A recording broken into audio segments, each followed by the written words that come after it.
Here is John 16 verses 26 to 33 from the New International Version, NIV, of the Bible. 26. In that day you will ask in my name. I am not saying that I will ask the Father on your behalf. 27. No, the Father himself loves you because you have loved me and have believed that I came from God. 28. I came from the Father and entered the world, now I am leaving the world and going back to the Father. 29. Then Jesus' disciples said, Now you are speaking clearly and without figures of speech. 30. Now we can see that you know all things and that you do not even need to have anyone ask you questions. This makes us believe that you came from God. 31. Do you now believe? Jesus replied. 32. A time is coming and in fact has come when you will be scattered, each to your own home. You will leave me all alone. Yet I am not alone, for my Father is with me. 33. I have told you these things, so that in me you may have peace. In this world you will have trouble.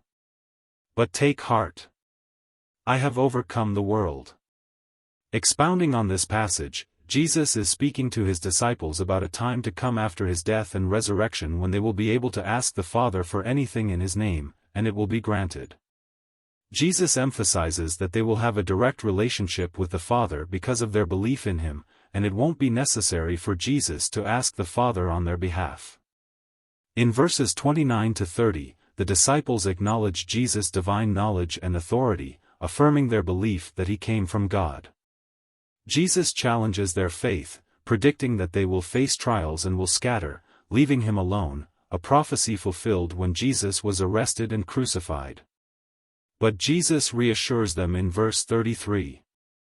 He tells them of the peace they can find in him, despite the troubles they will face in the world.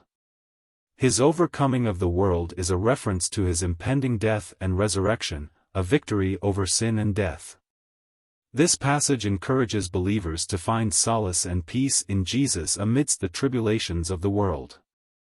It speaks to the hope and victory that comes through faith in him, who has overcome the world. The passage underscores the direct relationship believers have with God because of Jesus, affirming the power of prayer and the assurance of God's love for those who believe in his Son.